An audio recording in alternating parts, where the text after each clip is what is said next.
কেমন আছো তোমরা সবাই? আশা করি সবাই ভালো আছো। আমিও সত্যি খুব ভালো আছি।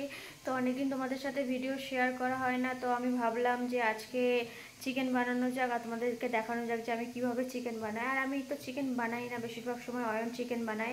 তো আমি আজকে অয়নের জন্য চিকেন বানাবো, আর কীভাবে রেসিপিটা করি সেটা তোমরা দেখতেই পাবে। চলো, তো বেশি কথা না বলে তাড়াতাড়ি করে চিকেন বানাবো। তো কড়াইটা গরম হওয়ার পরে আমি তেল দিয়ে দিলাম। তেল দেওয়ার পরে তারপরে আলুগুলো দিয়ে ভালো করে ভেজে নেব। তো আলুগুলো দিয়ে দিয়েছি। তা আলু ভাজতে গিয়ে আমার হাতে একটা কাণ্ড হয়ে গেছে। তো আলু ভাজতে গিয়ে এমনভাবে তেল ছিটকেছে, মানে কি বলবো, ওই দেখো আমার হাতে একদম তেল ছিটে গেছে আঙুলে। মানে এত জল ছিল রান্না করার, কি জ্বালা। তারপরে আমি আলুগুলো ভালো করে ভেজে নেব। তার মধ্যে একটুখানি নুন আর হলুদের গুঁড়ো দিয়ে দেবো। যেমনভাবে ঘরোয়া পদ্ধতিতে মাংস রান্না হয় না, তেমনভাবেই মানে ভাজতে গেলে নুন হলুদের প্রয়োজন তো হয়। যদিও আমি এত ভালো রান্না করতে পারি না, কিন্তু তাও মানে ইউটিউব দেখে মা ওদের দেখে যেটা শিখেছি। তো আমার আলুগুলো ভাজাও হয়ে গেছে ফাইনালি। তো আমি ভালো আলুগুলো মানে 80% কুক করে নামিয়ে নিয়েছি। তো তোমরা চাইলে এইভাবে বানাতে পারো, তোমাদের ব্যাপার ওটা। তো আমি এবার আলুগুলো ভাজার পরে মাংসটা আমি ম্যারিনেট করে রেখেছিলাম নুন আর হলুদ দিয়ে। তো সেই মাংসটা আমি এখন তেলে দিয়ে ভালো করে ভেজে নেব। মানে মাংসটা আমি 60% ভেজে নেব। তো তেলটা আমার ভালোই গরম হয়ে গেছে, মানে আলু ভাজার তেলেই কিন্তু আমি মাংসটা ভেজে নেব ভালো মতন। তো এখানে আমি মাংসগুলো আগের থেকে ম্যারিনেট করে রেখে দিয়েছিলাম। মানে আমি অনেকে আছে না মশলা দিয়ে টক দই দিয়ে ওগুলো ম্যারিনেট করে, আমি ওরকম ম্যারিনেট করিনি। তো তোমরা চাইলে কেউ লেবুর রসও দিতে পারো, কিন্তু আমি লেবুর রস দিইনি। আমি শুধু নুন আর হলুদ দিয়ে মাংসটাকে ম্যারিনেট করে রেখে দিয়েছিলাম 30 মিনিটস, মানে আধা ঘন্টার জন্য। তারপরে আমি মাংসটা এখানে ভালো মতন ভেজে নেব। ততক্ষণে আমি মশলাটাও করে নিই। এদিকে আমি পেঁয়াজ কুচিয়ে নিয়েছি, পেঁয়াজের পেস্ট দিইনি। আর এদিকে আমি টমেটোও কেটে নিয়েছি। আর আমি মিক্সিতে আদা রসুন পেস্টটা করিনি, আমি এটাই মানে হামুলদিস্তায় আদা রসুনের পেস্টটা করেছি, মানে হাতেই। আর এদিকে দেখো আমার মাংসটাও অনেকটা ফ্রাই হয়ে গেছে। তো আমি মাংসটা নামিয়ে নেব। মাংসটা নামানোর পরে তোমরা দেখতেই পাচ্ছ মাংসটা কেমনভাবে ফ্রাই করেছি। তো মাংস ভাজার তেলেই আমি জিরা ফোড়ন দিয়ে দেবো, একটুখানি সামান্য পরিমাণে জিরা ফোড়ন দিয়ে দেবো। আর আমার কড়াইতে একটু মাংস লেগে গেছিলো। তারপর আমি পেঁয়াজ দিয়ে দেবো, পেঁয়াজটাকে ভালো মতন ভেজে নেব। পেঁয়াজটা দিয়ে তো পেঁয়াজটা একদম মানে বেশি ভাজলে আর কি তেতো তেতো লাগবে। তো আমি সামান্য পরিমাণে ভেজে নিয়েছি। আর আমার কড়াইটার অবস্থা খুব খারাপ ছিল, মানে মাংস লেগে গেছিলো।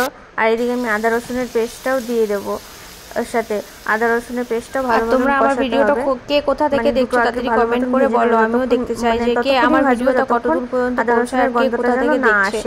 তো আমি এর মধ্যে মশলাগুলো অ্যাড করে নেব। পেঁয়াজ রসুন মানে আমার আদা রসুন পেঁয়াজটা কিন্তু ভালোই ভাজা হয়ে গেছে। তার মধ্যে আমি দিয়ে দিয়েছি লঙ্কার গুঁড়ো, হলুদ গুঁড়ো, জিরের গুঁড়ো, ধনিয়া গুঁড়ো, মানে যেটুকু আর কি ঘরোয়া পদ্ধতিতে মাংস রান্না করে যেই মশলাগুলো দেয় সেগুলোই আমি দেবো। আর সামান্য পরিমাণে নুন, মানে পরিমাণ মতো নুন দেবো। নুনটা আবার বেশি করে আমি বেশিই দিয়ে ফেলি।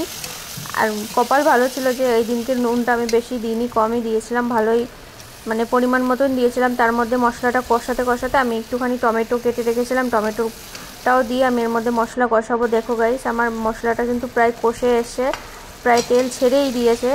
তো আমি এর মধ্যে মাংস আর আলুটা ভেজে রেখেছিলাম, ভাজা মাংস আর ভাজা আলুটা আমি একসাথে দিয়ে দেবো, কারণ আমি আলুটা 80% কুক করে রেখেছিলাম। তো আর মাংসটাও ফ্রাই করা ছিল। তো আমি দুটো একসাথে দিয়ে ভালো মতন কষিয়ে নেব।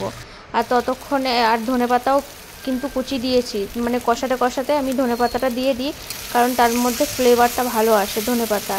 আর মানে মাংসর নামানোর আবার বানাতে বানাতে এত খিদে পেয়েছে কি বলবো। মানে এইভাবে চিকেন বানাতে গেলে না বহুত টাইম লাগে, কিন্তু চিকেনটা টেস্টি হয়। তোমরা একবার বাড়িতে ট্রাই করে দেখো। তো আমার খিদে পেয়েছে, এখন কথা বলবো না। তো আমি এখন কিছু খাবো। আর এটা দেখছো এখানে কি দিল পাসন্দ না কিছু একটা বলে ব্যাঙ্গালোরে, এটা হচ্ছে ফেমাস, এটা আমি খেয়ে দেখবো। এটা খেলে ভালোই লাগে। তো ফাইনালি আমি মাংসটার মধ্যে মাংসটা কষিয়ে মাংসটার মধ্যে জল দিয়ে দিয়েছি। এবার জল দিয়ে সামান্য একটুখানি ফুটিয়ে নেব, যে যেরকম তোমরা ঝোল খাও আর কি, মানে গ্রেভিটা যেরকম খাও। তো আমি মানে একটু শুকনো শুকনো করবো, মানে কষা কষা করবো, গ্রেভি টাইপটা আমার চাই না। তো আমি যেহেতু রুটির সাথে খাবো, তো তার জন্য আমি একটু কষা। আমার মাংসটা রান্না কমপ্লিট হলো, মানে 2 ঘন্টা, প্রায় 2 ঘন্টার উপরে লেগেছে মাংস রান্না করতে। তো এরকম আমি মাংস রান্না করার কিছু ছোট টিপস দিলাম। আমি অত ভালো রান্না করতে পারিও না, কিন্তু তোমরাও ট্রাই করে দেখো বাড়িতে যে কেমন হয়। তো আমাকে কমেন্ট করে জানিও। আর এরকম ছোট ছোট মিনি ব্লগ পেতে হলে আমার চ্যানেলটিকে ফলো সাবস্ক্রাইব করে দিও অবশ্যই। তো ফিরে আসি নেক্সট ভিডিওতে। এখন বাই, টাটা।